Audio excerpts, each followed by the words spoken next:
This isn't just a Christmas story. This is the day my entire world shattered, then rebuilt itself into something stronger, truer. This is the day I realized that sometimes the hardest choices are the ones that finally set you free. The living room still smelled of pine and cinnamon, a sweet, deceptive scent, when everything fell apart. My mother, standing by the mantelpiece, clapped her hands together with that familiar, shrill summons she reserved for moments she deemed utterly crucial. "Children, everyone gather for the family photos," she announced, her voice cutting through the festive hum. I watched from the kitchen doorway, slowly drying my hands on a dish towel. I just helped with a turkey nobody would thank me for, a familiar silent role. My daughter Emma was on the floor, deeply engrossed in arranging the wooden nativity scene she'd been captivated by since we arrived. At Grandma's call, her head shot up, her face lighting with that pure, innocent excitement only a 6-year-old can perfectly capture. My sister Diane was already herding her 3 kids near the tree, her husband Marcus a silent shadow behind them. My brother Todd emerged from the hallway, his twin boys in matching sweater vests that probably cost more than my car. His wife Jennifer followed, phone already poised to capture every perfect angle. Emma in her red velvet dress, the one I'd splurged on, the one she'd spun in front of the mirror with pure joy just last week, scrambled to her feet. She rushed toward the growing group by the fireplace, desperate to be part of whatever magic was happening. Then my mother's hand shot out, a sudden jarring halt. "Emma, sweetie, you need to stand over there for now." She pointed to a quiet corner near the piano.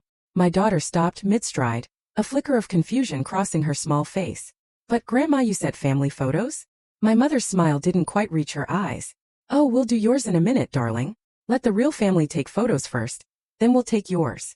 The words hung in the air, thick and acrid like smoke. Something cold and sharp settled deep in my chest. I stayed rooted to the spot, watching, praying I'd misheard, desperately hoping I hadn't. Emma's face crumpled just a fraction, but she obediently moved to the side.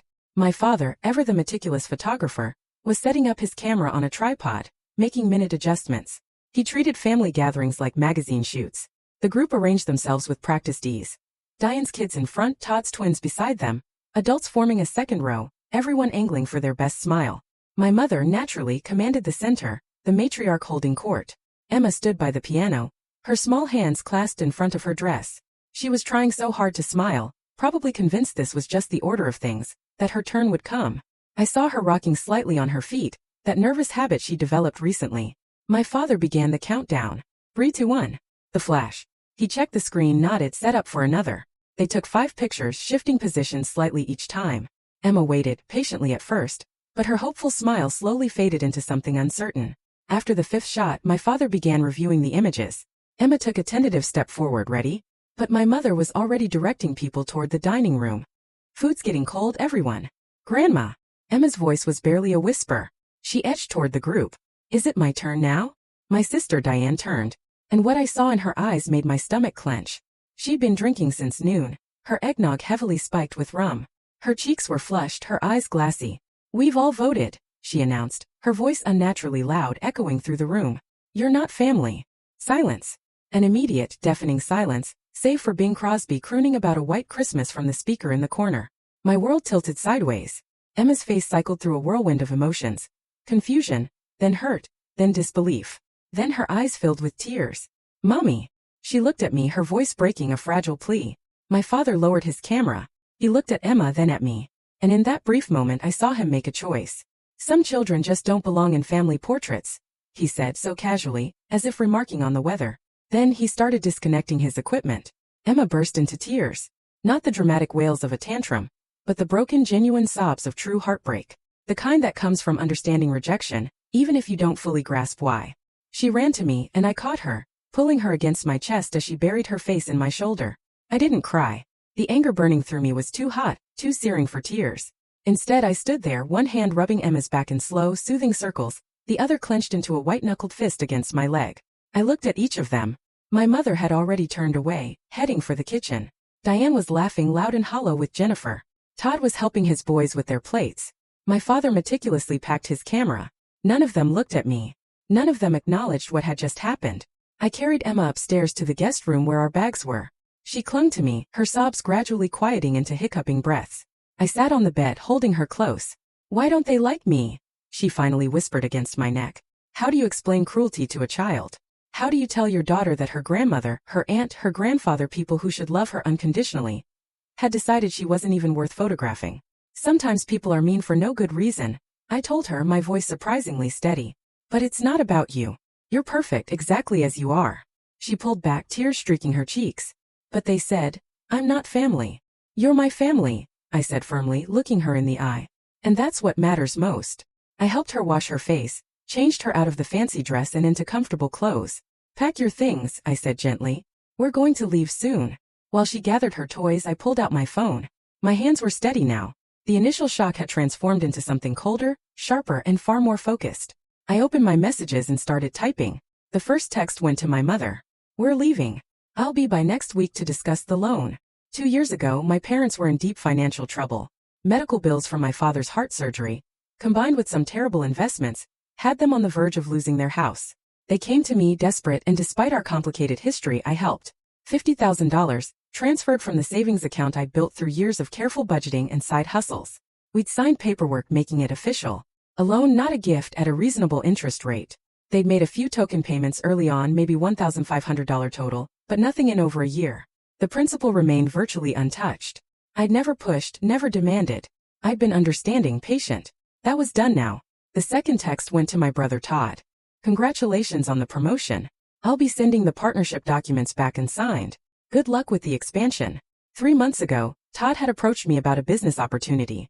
He was opening a second location for his consulting firm and needed additional capital and someone with my financial expertise. He'd promised me a full partnership, profit-sharing, decision-making authority. The papers were sitting on my desk at home, reviewed and ready to sign.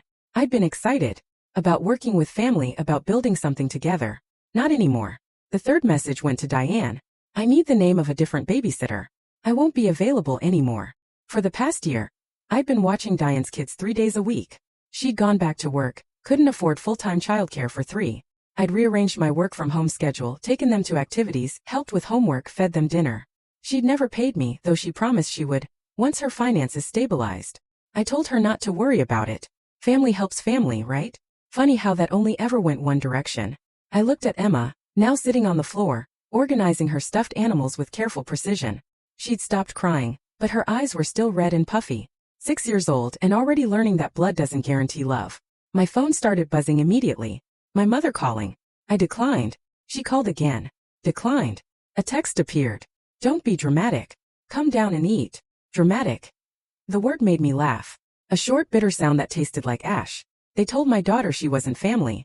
Excluded her from photos in front of everyone. Made her cry on Christmas. And I was being dramatic for having feelings about it? Another text from Todd. What are you talking about? We had a deal. And Diane. You can't just stop watching my kids. I have work.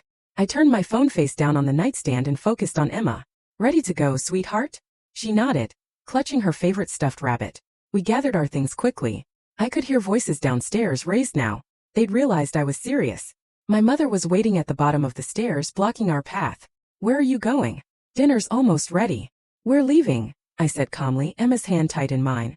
Don't be ridiculous, my mother scoffed. So Diane had too much to drink and said something silly. You're blowing this out of proportion. Step aside, Mom. I will not. You're teaching her terrible manners leaving like this. Apologize and come eat. Apologize. The word came out sharp. For what exactly? My father appeared in the hallway. What's all this noise? Your daughter is throwing a tantrum, my mother accused. I'm taking my daughter, who you explicitly said wasn't family, and going home. That's not a tantrum. That's a boundary. Oh, for heaven's sake. Diane emerged from the dining room, wine glass still in hand. It was a joke. Can't you take a joke? Which part was funny? I asked, my voice dangerously low. The part where you made a 6-year-old cry? The part where you told her she doesn't belong? Please explain the punchline to me. You're being oversensitive, my father interjected. Emma is fine. Look at her. She's not even crying anymore. I looked down at my daughter, who was trying to make herself smaller, pressing against my leg. She wasn't crying, but her face was pale and tight. She's not fine, and neither am I. Now move. My mother's expression hardened. If you walk out that door, don't expect any help from us. I've never expected help from you, I countered, the truth ringing hollowly in the air. But apparently, you've been expecting quite a lot from me. What's that supposed to mean? Todd had joined the gathering crowd. It means I just sent you all messages. Check your phones. There was a pregnant pause as they pulled out their devices. I watched their faces change, confusion shifting to alarm. Todd's face went red. You can't pull out of our deal now. I've made commitments based on your investment.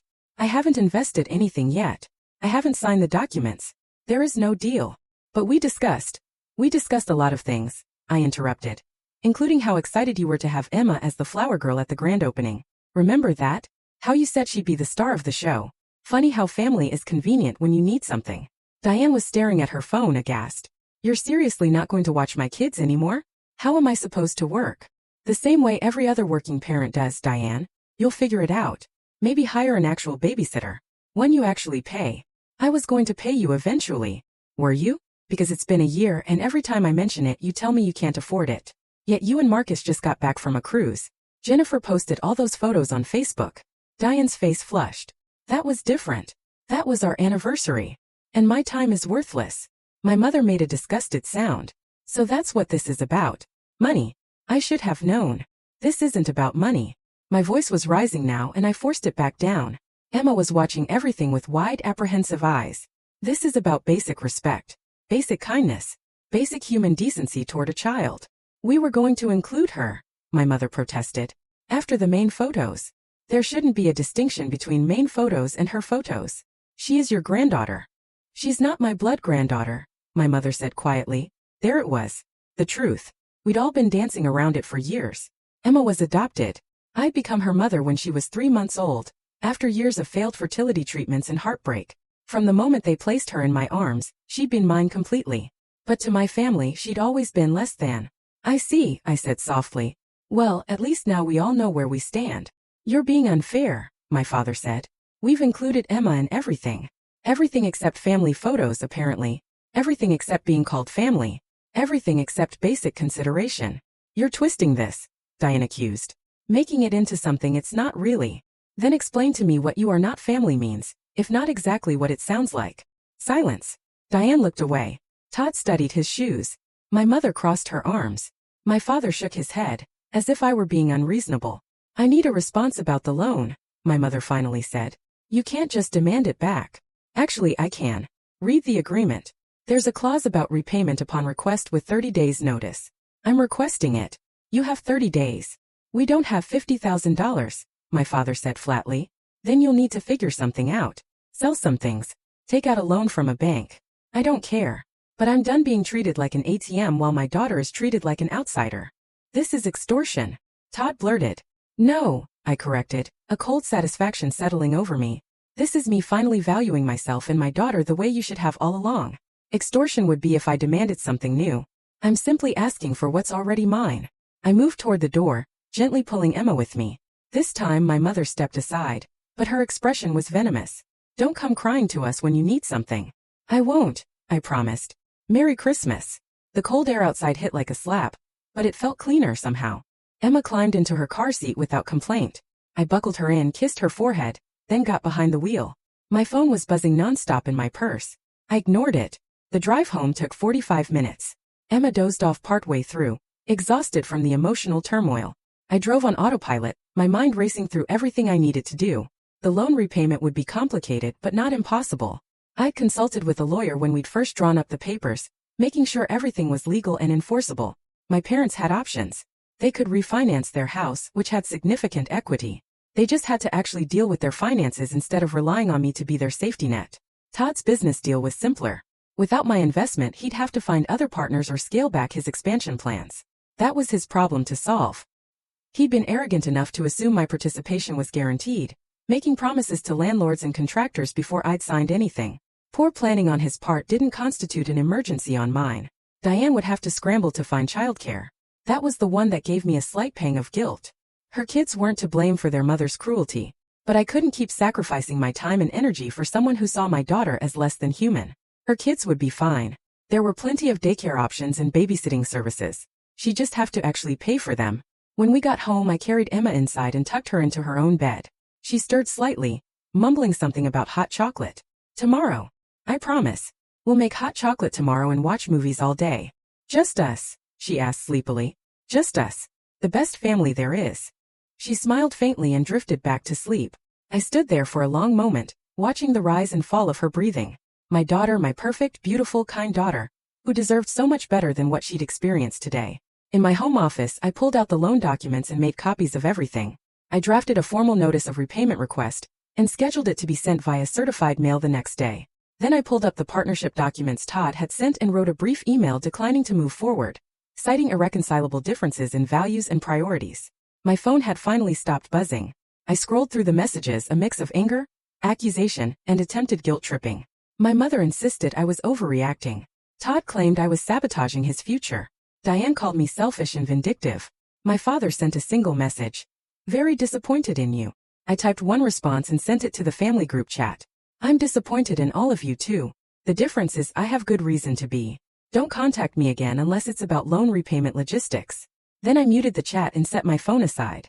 The next morning Emma woke up subdued. I made pancakes and hot chocolate, and we settled on the couch with blankets and her favorite movies. Halfway through the second one she turned to me. Mommy, do you think Santa still knows on family? The question broke my heart. Baby, Santa knows exactly who you are, and I know who you are. You're smart and funny and kind. You're the best thing that ever happened to me. But Grandma said. Grandma was wrong, I interrupted gently. Sometimes grown-ups are wrong. And when they're wrong about something this important, we don't have to keep spending time with them. She considered this, her expression serious. So we're not going back there? Not for a while. Maybe not ever. We'll see. Okay. She snuggled closer. I like it better here anyway. Just you and me. The week between Christmas and New Year's passed quietly. I worked from home as usual, Emma playing nearby or helping me with small tasks. We baked cookies. We built pillow forts. We had dance parties in the living room. It was peaceful in a way our lives hadn't been in months. My phone stayed mostly silent. One message from my mother. You're being childish. I didn't respond. One from Todd. Fine, I'll find other investors. But don't expect any favors when my business takes off. I sent back a simple thumbs-up emoji. Diane didn't message at all, but she left a 1-star review on my Facebook page claiming I was an unreliable person who broke commitments. I deleted it and restricted her access to my profile. My father called 3 times. I let it go to voicemail each time. The third message was longer than the others. Your mother is upset. The whole family is talking about this. You're causing unnecessary drama. Call me back so we can discuss this like adults. I didn't call back. On New Year's Eve, something unexpected happened. My cousin Rachel, my mother's sister's daughter, sent me a message.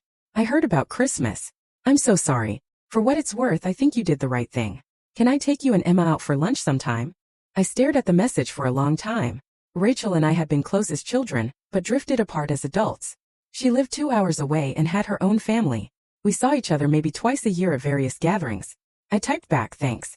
Lunch sounds great. Her response came immediately. How about next Saturday? There's a great diner near me. They have an amazing kids menu. We made plans. I felt something loosen slightly in my chest. Not everyone in my extended family was like my parents and siblings. I'd just been so focused on the immediate circle that I'd forgotten there were others. January arrived with a cold snap and the first big snowfall of the season. Emma and I built a snowman in the backyard, giving it a carrot nose and button eyes. She laughed as I chased her around with snow, the sound pure and joyful. This was what mattered. These moments, this relationship. On January 24th, my parents' 30-day notice period expired. I sent another certified letter. This one more formal. As of this date, the full remaining loan balance of $48,500 plus accrued interest totaling $3,247 is due. Please arrange payment by February 24th. Failure to pay may result in legal action. My mother called within an hour. I answered this time. You can't be serious about this. I'm completely serious. We don't have that kind of money just lying around. You know that. Then refinance your house or sell some of your investment properties. You have assets. Those investments are our retirement. And that money was my security, my daughter's future, her college fund. But I gave it to you when you needed it. Now I need it back. And you've only paid back $1,500 in 2 years, because we made one mistake. One bad afternoon and you're willing to destroy us financially. One mistake. I repeated, my voice steady. Mom, this wasn't one mistake. This was the final incident in a lifetime of making it clear that Emma and I are less important than everyone else. Remember when you forgot to invite us to Todd's birthday party last year? Or when you canceled on babysitting Emma the day I had that job interview, but then posted pictures of you shopping with Diane? Or the time you told me Emma couldn't come to the family reunion because there wouldn't be enough room, but Diane brought her kids, and Jennifer's sister brought her kids. Silence on the other end. Then you're keeping score. I'm remembering patterns. There's a difference. We love Emma. No, you don't. You tolerate her when it's convenient. You exclude her when it's not. And Christmas was just the most public display of what's been happening for years. So this is punishment. This is me protecting my daughter and myself. If I let you keep treating us like this, I'm teaching Emma that it's okay for family to be cruel. I won't do that. Your father's health isn't good enough for this kind of stress. The manipulation was so obvious, it almost made me laugh. His health was fine when he told Emma she didn't belong in family portraits. If he's stressed now, that's a consequence of his own actions. You've become so cold. I've become a mother. There's a difference. I hung up before she could respond. My hands were shaking slightly, adrenaline coursing through me. But I also felt clearer than I had in years. Every conversation with them had always left me feeling guilty, wondering if I was being too sensitive, too demanding. Now I could see how much energy I'd wasted trying to earn acceptance from people who would never freely give it. The lunch with Rachel the following Saturday was surprisingly healing. Emma took to her immediately, and Rachel's kids, 2 daughters ages 8 and 10, were sweet with Emma, including her in their games without hesitation. Rachel and I talked while the kids played in the restaurant's play area. I always thought your parents were harder on you than the others, Rachel admitted over coffee. Even when we were kids, you could never do anything right in your mother's eyes. I thought I was imagining it. You weren't. My mom noticed too. She and your mom had a huge fight about it once years ago. I don't think they ever really resolved it. Nobody ever said anything to me. Rachel looked uncomfortable. I think everyone assumed you knew, or that it was just your mom's personality. Families are weird about confronting stuff like that. They're not weird about it anymore, I said, and told her the whole story. Rachel's expression darkened as I spoke. They said that to Emma? To her face? In front of the whole family, and nobody said anything? Nobody defended her.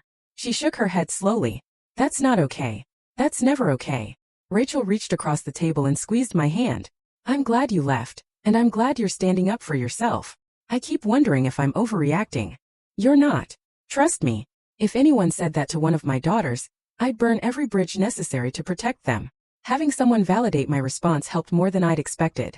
We made plans to get together more often to let the kids have playdates. Rachel even invited us to her daughter's birthday party in March. Real family, she said pointedly, includes everyone. February arrived, and with it, the deadline for my parents' loan repayment. They didn't pay. On February 25th, I filed a civil lawsuit. The paperwork was straightforward since we had everything documented. The original loan agreement, the repayment schedule, the notice of demand, proof of their failure to pay. The sheriff delivered the summons on March 2nd. My mother called me screaming. Actual screaming. How dare you sue your own parents? What kind of daughter does this? The kind whose parents told her child wasn't family, I replied calmly. Pay what you owe, and this all goes away. We can't pay it all at once. We need time. You've had 2 years of time. You've made token payments totaling maybe $5,000. You've had plenty of time. You're going to force us to sell our house. You can refinance. You have enough equity. This isn't about leaving you homeless. This is about accountability. She hung up on me. My father sent an email that night, more measured than my mother's call, but equally clear. I was betraying the family, destroying relationships, being vindictive and cruel. He accused me of using Emma as an excuse to attack them financially. He said I'd always been oversensitive and difficult, never satisfied with anything they did. I printed the email and added it to my file. Evidence, my lawyer said, of their lack of remorse and continued disrespect. It would help our case if they tried to claim they'd done nothing wrong. Todd reached out through LinkedIn, of all places, trying to be conciliatory. Look, what happened at Christmas was wrong, but you're taking this too far. Mom and Dad don't deserve to lose their house over one bad day. I responded. If they lose their house, it's because they failed to repay a legitimate loan, not because of what happened at Christmas. Those are separate issues. And it wasn't one bad day. It was the culmination of years of mistreatment that I finally stopped tolerating. He didn't message back. March brought the court date. My lawyer had advised me that we'd almost certainly win. The paperwork was airtight, and my parents had no valid defense for not repaying a documented loan. The question was whether they'd settle before we got to court. A week before the hearing, my mother's lawyer contacted mine with a settlement proposal. My parents would refinance their house and pay me in full plus accrued interest, plus my legal fees totaling $2,180. In exchange, I would sign an agreement stating that the matter was fully resolved, and neither party would speak about it publicly. They're trying to buy your silence, my lawyer observed. Can we negotiate? I asked. Of course. What did you have in mind? I thought about it. I wanted the money, obviously, but I also wanted something more. I want them to put in writing that they acknowledge Emma as their granddaughter, equal to all other grandchildren, and that they will treat her accordingly in any and all family contexts, including photographs, gatherings, inheritance considerations, everything. My lawyer raised his eyebrows. That's unusual, and probably unenforceable as written. I don't care if it's enforceable. I want them to have to write it down. I want them to have to sign a document admitting what they did was wrong. He drafted the language. We sent it back as a counteroffer. My mother's lawyer called mine within the hour, sputtering about how insulting it was, how we were overstepping, how emotional matters couldn't be legislated. Then we'll see them in court, my lawyer said pleasantly. And all of this, including the Christmas incident, will be part of the public record. They settled. The agreement included everything I'd asked for. I received the payment, $53,927 in total, via wire transfer on March 28. The signed agreement arrived 3 days later. Seeing my mother's signature on a document acknowledging Emma as her legitimate granddaughter, promising to treat her equally, felt better than I'd expected. I put half the money back into Emma's college fund. The other half went into a savings account for emergencies. Real emergencies, not family members who treated us like convenient resources. Spring arrived slowly. Emma turned 7 in April. I threw her a party and invited Rachel's family, some of Emma's school friends, and a few of my coworkers who had become genuine friends over the years. The house was full of laughter and chaos. Emma blew out her candles with a huge smile. "Best birthday ever," she declared later as we cleaned up wrapping paper. "Better than last year." Last year's party had been at my parents' house, combined with my nephew's birthday. Emma's cake had been smaller, her presents fewer. "Way better," she confirmed, "because everyone here actually wanted to be here." Out of the mouths of children. I didn't hear from my parents or siblings directly after the settlement, but I heard through Rachel that there had been fallout. My mother was apparently telling anyone who would listen that I'd extorted them, that I'd used Emma's adoption as a weapon, that I was vindictive and cruel.